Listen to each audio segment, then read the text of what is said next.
de hoje vem para trazer algumas informações muito importantes a respeito dos aparelhos de raio-x odontológicos portáteis. Então, se você faz uso, está pensando em comprar um, quer utilizar esse tipo de aparelho, fique ligado nesses pontos de extrema importância que muito provavelmente nenhum vendedor te contou. Então eu vou trazer para vocês 3 aspectos para olharmos a respeito desse tipo de aparelho de raio-x portátil. O primeiro ponto em relação às suas reais aplicações e por que ele surgiu. O segundo ponto em relação a alguns pontos críticos, algumas desvantagens que a gente precisa ter em mente. E o terceiro ponto em relação às recomendações de como utilizar corretamente esse tipo de aparelho. Em relação a esse primeiro ponto, por volta da década de 90, surgiu o primeiro modelo de aparelhos de raio-x odontológicos portáteis com finalidade militar. Então, o uso desse tipo de aparelho foi pensado para que fosse possível utilizar um aparelho de raio-x em diferentes localidades, muitas vezes de difícil acesso e sem possibilidade de se conectar um aparelho de raio-x convencional em energia elétrica. Então, com a finalidade de contornar essa limitação do peso de um aparelho de raio-x convencional e a impossibilidade de se conectar a energia elétrica, surgiu então o aparelho de raio-x portátil, que utiliza uma bateria, então não precisamos de corrente elétrica, com um peso muito menor do que aqueles convencionais, que podem ser fixados na parede ou por rodízio, permitindo assim então o deslocamento fácil desse tipo de aparelho. Ou seja, esse aparelho foi pensado para ser utilizado em situações específicas. Então são essas as reais situações em que nós devemos utilizar esse tipo de aparelho de raio-x odontológico. Situações em que é impossível utilizarmos um aparelho de raio-x convencional, que está fixado numa parede ou que é de base móvel e que pode ser deslocado de um cômodo para o outro. Quais situações são essas? Situações em que temos pacientes acamados, casas de repouso, pacientes com necessidades especiais. Temos também situações em que é impossível a gente deslocar o aparelho, como por exemplo, um atendimento odontológico em um lugar muito remoto, como uma aldeia indígena. E também podemos utilizar em situações de desastres em massa, acidentes aéreos, em que é necessária então a atuação do odontologista utilizando esse tipo de aparelho. O segundo aspecto que eu quero abordar em relação aos aparelhos portáteis, em relação a alguns pontos críticos, algumas desvantagens que é importante que tenhamos em mente. O primeiro ponto crítico é em relação à radiação secundária.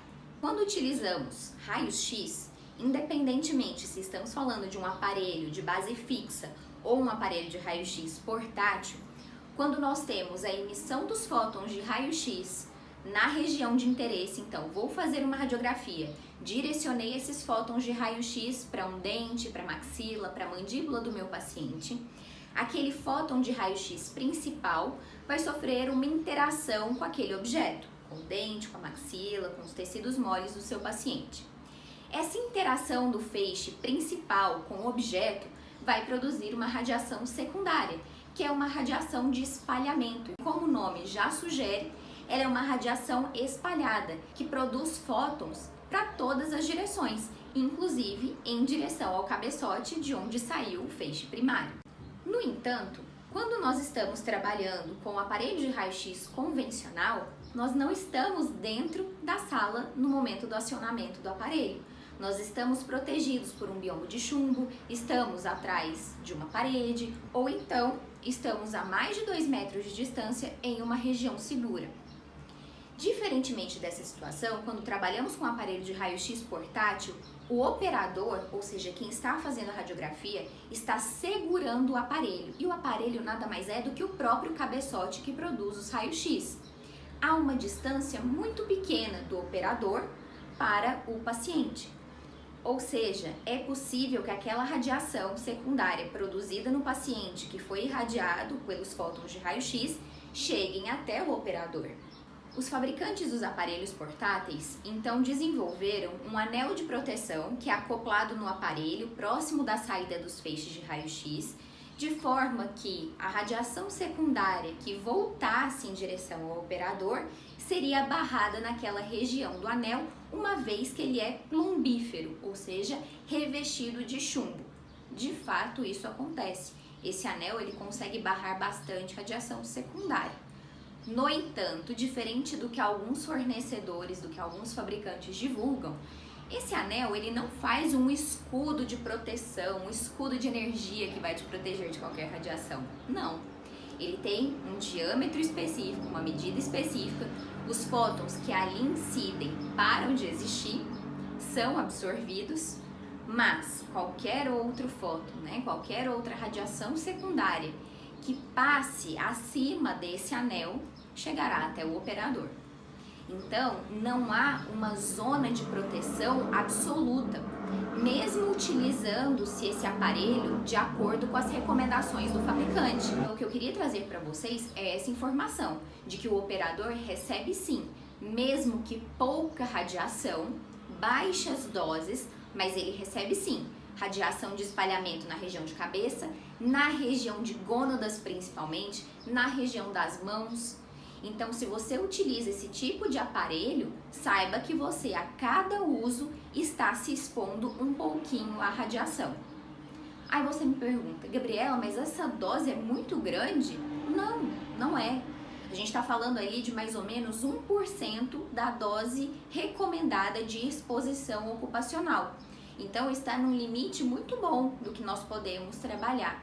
Só que nós estamos falando atualmente de um cenário em que temos profissionais que estão pensando em utilizar esse aparelho rotineiramente na sua prática clínica. Isso não deve ser feito, porque estamos falando de um aparelho que deve ser utilizado em situações específicas, de forma pontual e não numa rotina clínica.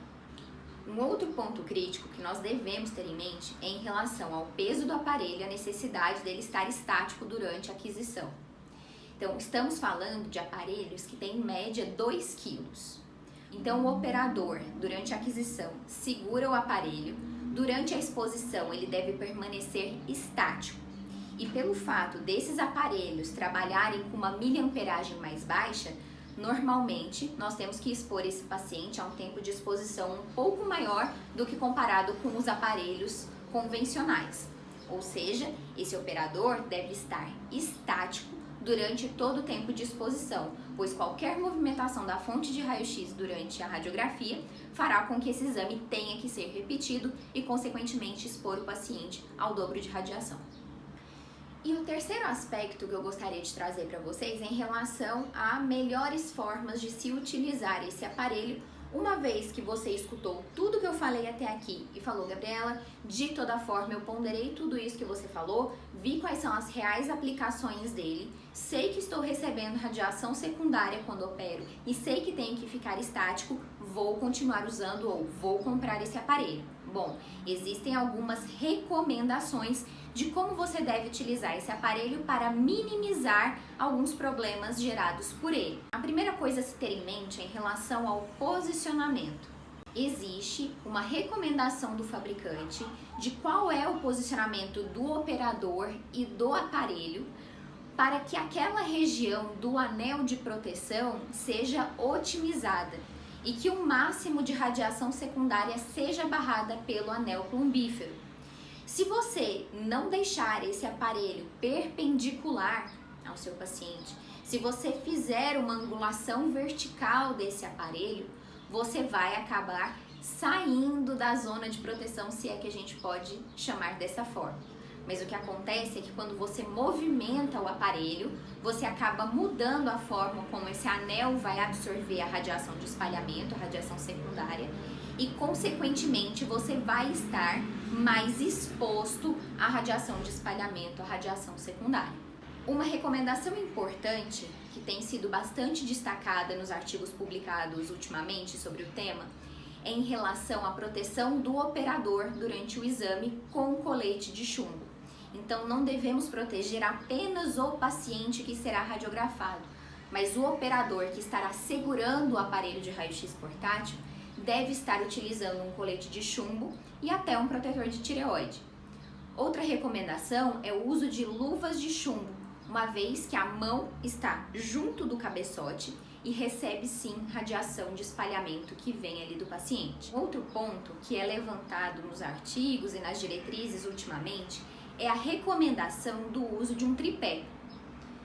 Mas aí eu te pergunto, se você vai colocar esse aparelho em um tripé para estabilizá-lo, por que não comprar um aparelho de raio-x convencional de base móvel, ou seja, de rodinha, que você também consegue movimentá-lo para diferentes salas, para diferentes consultórios, e você não tem esse problema de exposição do operador durante a aquisição do exame. O meu objetivo com esse vídeo não foi desencorajar o uso ou a compra desse tipo de aparelho. O objetivo foi trazer conhecimento para vocês, para que se vocês optarem por utilizar ou comprar aparelhos de raio-x portáteis, que o façam de forma consciente, sabendo quais são os seus pontos críticos, as suas desvantagens, quais as suas reais indicações, uma vez que as vantagens dele falam por si só e atualmente estão bastante difundidas.